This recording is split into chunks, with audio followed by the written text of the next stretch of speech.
الحمد لله رب العالمين، والصلاة والسلام على نبينا محمد وعلى آله وصحبه أجمعين.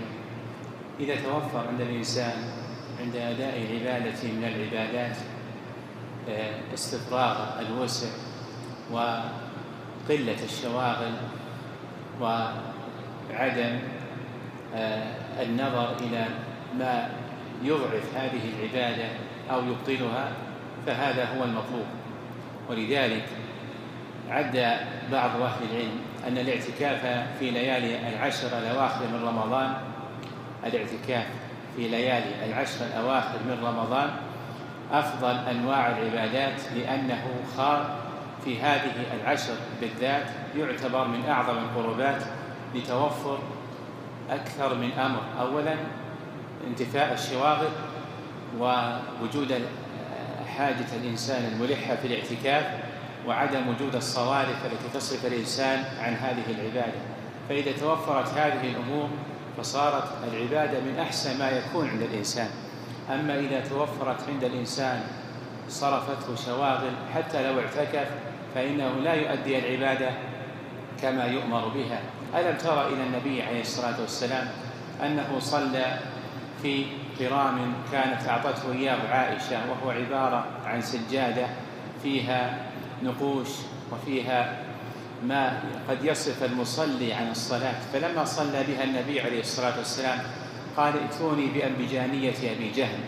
كانت عند النبي عليه الصلاة والسلام سجادة سادة ليس فيها خطوط ولا تصاوير، فقال: ائتوني بأنبجانية أبي جهم فإن هذه ألهتني آنفا في صلاتي.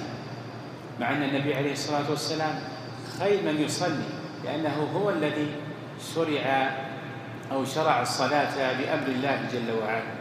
فإذا توفر عند الإنسان وجود الدواعي وعدم الشواغل فصارت العبادة متحققة عنده، وحضر الخشوع وهو لب الصلاة وهو روحها.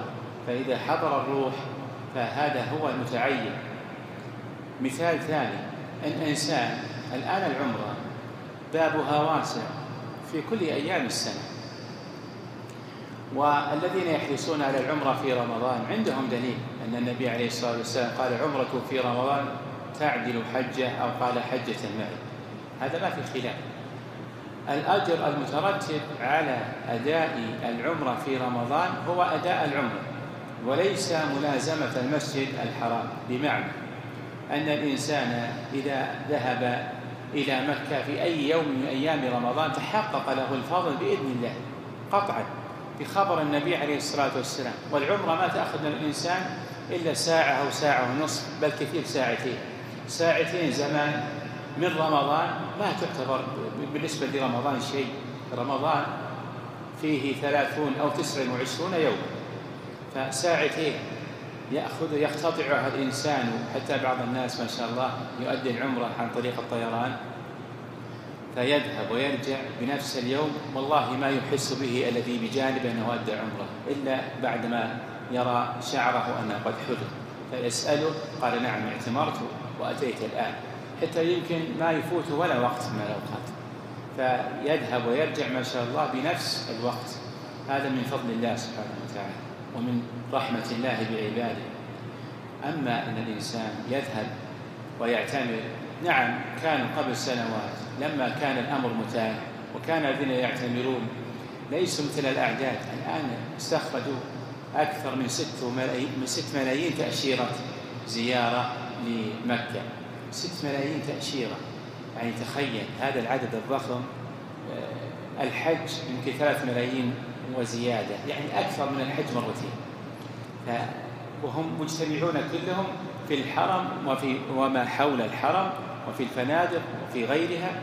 الشوارع مزدحمة، الطرقات مزدحمة، المؤدية إلى الحرم والذاهبة إليه كلها مزدحمة. الصحن كله صار مطاف للطائفين. السلام عليكم ورحمة الله وبركاته. الذي يخرج ويترك أهله أو يخرج بأهله إلى مكة ولا يراقب أهله وهم يتسكعون في الشوارع أو يذهبون إلى الأسواق، ويأتي إلى جزاه الله خير الحرم ويجلس في الحرم العصر والمغرب ويتروح معهم العشاء ثم يجلس في الحرم ما شاء الله ثم يرجع إلى شقته، هذا يعتبر مضيعا حقيقة لأهله.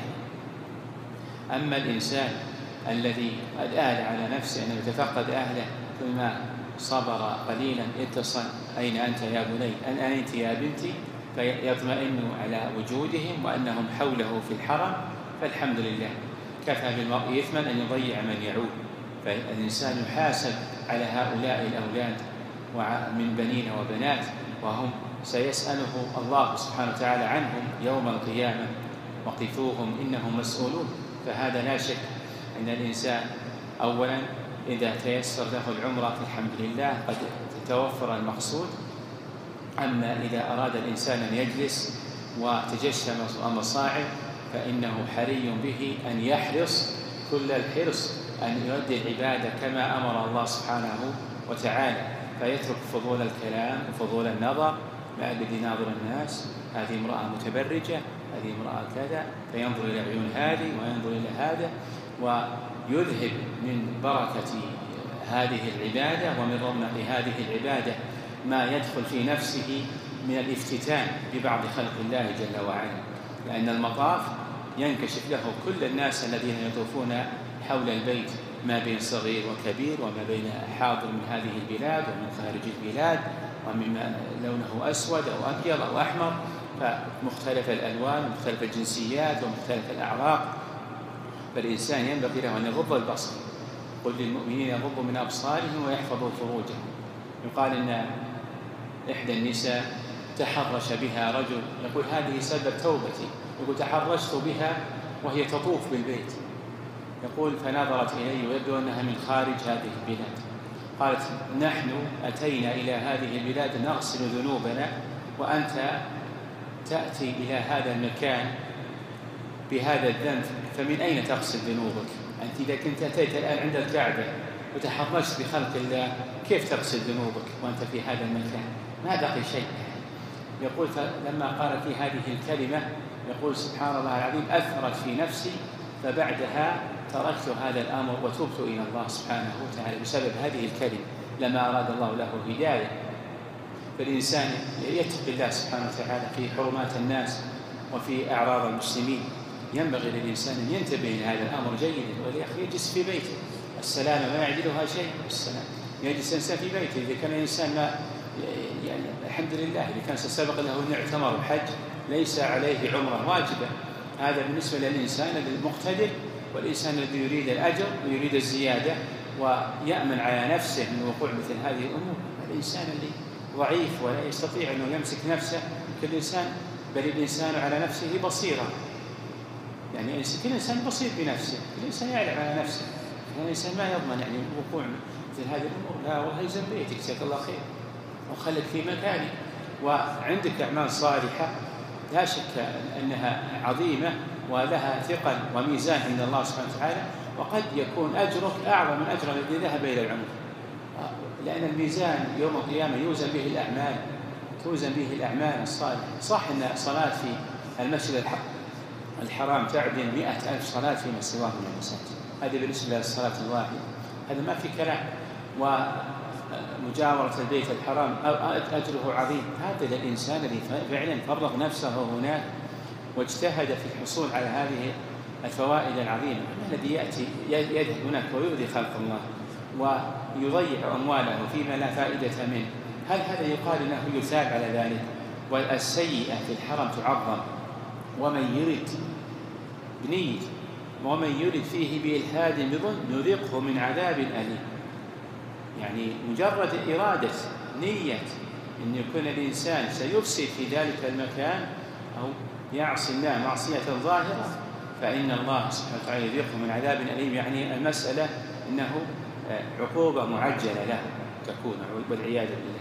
فالإنسان يستر على نفسه ويتقي الله سبحانه وتعالى.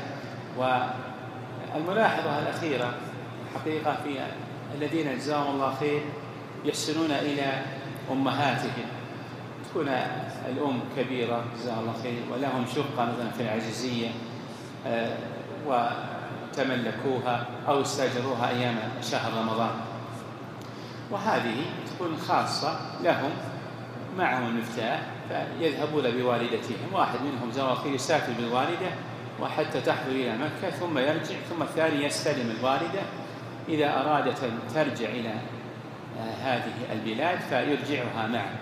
يعني الوالدة خلال فترة جلوسها في الحرم ليس عندها ولد من الأولاد لوحدها أو معها شغال. هذا الأمر. أولا إذا كانت الخادمة مسلمة فالحمد لله، إذا كانت الخادمة مسلمة فالحمد لله، هذا ما أتكلم عن دخول المسلمين وغير المسلمين. لكن إذا كانت الخادمة غير مسلمة فلا يجوز لها دخول حدود الحرم المحدد. الحرم المحدد لا يجوز لها، مو بس المسجد، حدود الحرم كله ما تدخله المرأة غير المسلمة على القول الصحيح من أقوال أهل العلم. ينبغي النساء ينتبهن لهذا الشيء، يعني ما تدخل حدود الحرم. وإذا وجدت هذه المرأة الكبيرة في مكة وعندها من المواصلات ما يذهب بها فعمرتها صحيحة، ولكن الأولى إن الولد يحتسب ويجلس عند أمه خلال هذه الفترة، أسبوعين 3 أسابيع خلال شهر رمضان، أو إذا أرادت أن تعين مثلا في مكة تجلس مثلا تصوم 6 شوال في مكة ما شاء، لكن يكون عندها واحد من أولاده يعني يساعدها ويعينها. أن الحرم فيه تزاحم وفيه شدة وفيه بعض الأمور، يمكن هذه المرأة ما تقوى على بعض الأمور، قد تستضعف في بعض الأمور وقد يؤخذ شيء من مالها. إذا كما في أحد من أولادها يحميها ويكون معها ويكون كبيرا فلا شك أن هذا غير إحسان بهذه الوالدة. نعم عمرتها صحيحة وجلوسها صحيح ولا شيء في ذلك، والناس كثير ما في خلوة ولله الحمد، ولكن الأولى أن يكون الولد عند والدته ويحتسب إذا كان عنده عمل يأخذ إجازة وييسر أموره وأنه على خير وعلى أجر. وإذا كان في إجازة فالحمد لله، هذا خير على خير. لكن ينبغي أن يراعي هذا الجانب ولا تجلس أمه لوحدها في مكة. يعني كيف الإنسان تطيب نفسه يرجع إلى مدينته ويترك أمه لوحدها هناك؟ هذا حقيقة ليس من الإحسان إلى الوالدين. وينبغي للإنسان مثل هذه الأمور أن يحتسب ويكون عند الإنسان يعني حس بهذه الوالدة، يعني يلبي حاجاتها ويأتي إليها بما تريد ويحجز لها المكان المناسب. يعني يكون عندها في تلك الأماكن هي ضعيفة ما تجد مكان مناسب، أو في عندها أخطاء مثلا بعض الأمور يصير عندهم معرفة بالأحكام الشرعية، أو يسأل لها هناك من يجيبها. ما شاء الله كراسي يعني أعضاء هيئة العلماء ما شاء الله يوميا موجود لهم كراسي في الحرم يجيبون على الأسئلة ويجيبون على الفتاوى ويجيبون على الاستفسارات، والهاتف حق الوزارة 24 ساعة شغال. هذا كله من فضل الله سبحانه وتعالى. الإنسان ما عنده عذر ولله الحمد، لكن ينبغي للإنسان أن يكون مفتاح تواصل بين أهله وبين هؤلاء اللجان الخيرية التي أعدت نفسها لخدمة ضيوف الرحمن. فنسأل الله جل وعلا بمنه وكرمه أن يتقبل من الجميع أعمالهم وطاعاتهم ويجعلها خالصة لوجهه الكريم. اللهم يا حي يا قيوم يا ذا الجلال والإكرام اجعل شهرنا حجة لنا لا علينا وشاهدنا في دخول الجنة والنجاة من النار. اللهم أحسن عاقبتنا في الأمور كلها وأجرنا من خزي الدنيا وعذاب الآخرة. وصلى الله وسلم على نبينا